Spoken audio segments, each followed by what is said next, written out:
गागर भरे अम्मा सां गॾु मोटंदी हुयसि त उन्हनि ॾींहंनि कॾहिं कॾहिं साजन 2-3 ॿकरियूं घरनि जी भरवारी बनी में चारींदे नज़र ईंदो हो। साजन चाचा वलू जो उहो अकेलो पुटु हो जेको 9 धीअरनि खां पोइ सिकी पिनी ॼाओ हो। चाचा वलू न धन परवर माण्हू हो ऐं न ई का वॾी मिल्कियत वलू जे वस हुई। हू ॻोठ जी हिकु वॾेरे वटि सिरड़ियो हारी हो। हुनजे हॾनि जी कमाई सॼी उमिरि वॾेरे जो जेब गरम कंदी रही। वलू पंहिंजे धीअरुनि जा संग बिरादर जे माण्हुनि खे बिना बदे ॾेई छॾिया हुआ। वलू पंहिंजे पुट ते साह पसा छॾींदो हो। साजन जी माउ मासी करीमा ऐं चाचा वलू राति ॾींहुं मज़दूरियूं कंदा हुआ, पर उन्हनि पंहिंजे पुट खे कॾहिं कख छिनी ॿ करण कोन ॾिनो। साजन पढ़ंदो रहियो ऐं वक़्तु हलंदो रहियो। नेठि हिकिड़ो ॾींहुं उहो बची वियो जे साजन यूनिवर्सिटी पास करण खां पोइ लेक्चरार थी वियो।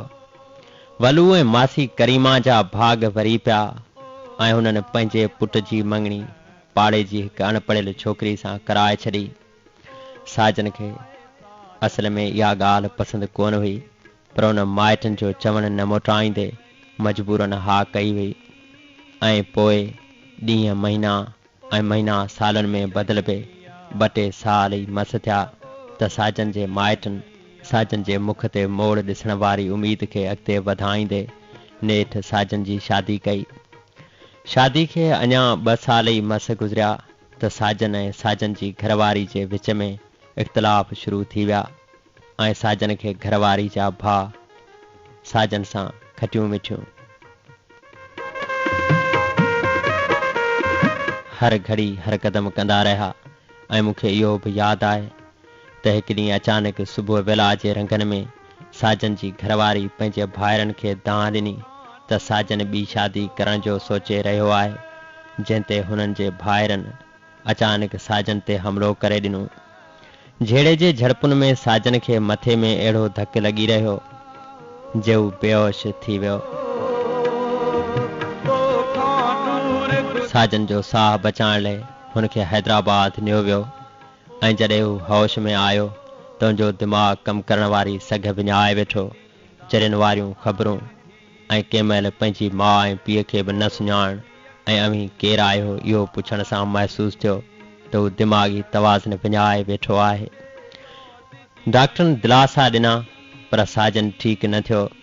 इलाज हलंदे हलंदे साल गुज़रिया। नेठि डॉक्टरनि इहो चई जवाबु ॾेई छॾियो त हिनजे दिमाग़ जी हिकु उहा नस मुतासिर थी चुकी आहे जंहिंजे करे हू हाणे असल पोज़ीशन में अची नथो सघे। अहिड़े सर्टिफिकेट मिलण ते हुनखे नौकरी मां अनफिट कयो वियो ऐं हुनजी घरवारी बि इन्हनि हालातनि खां पोइ हुनखां तलाक वठी वरितो। 2 मासूम पुट जंहिंमां हिकु पुटु वॾेरनि जे फ़ैसिले मूजिबि साजन जी घरवारी खे ॾिनो वियो ऐं हिकु पुटु साजन जे माइटनि खे। साजन जो पीउ चाचा वलू ऐं हुनजी माउ मासी करीमा जेके हाणे पीरी जे पछाड़कनि ॾींहंनि जा पंध करे रहिया आहिनि, उन्हनि जे अॻियां साजन घर जे हिकु कमरे में बंदि पियल हूंदो आहे ऐं साजन जो मासूम पुटु ॻोठ वारनि जो माल चारींदो आहे। हुनखे 1500 रुपया पघार मिले थो जेको अॼु बि हुननि जे गुज़र जो गस आहे।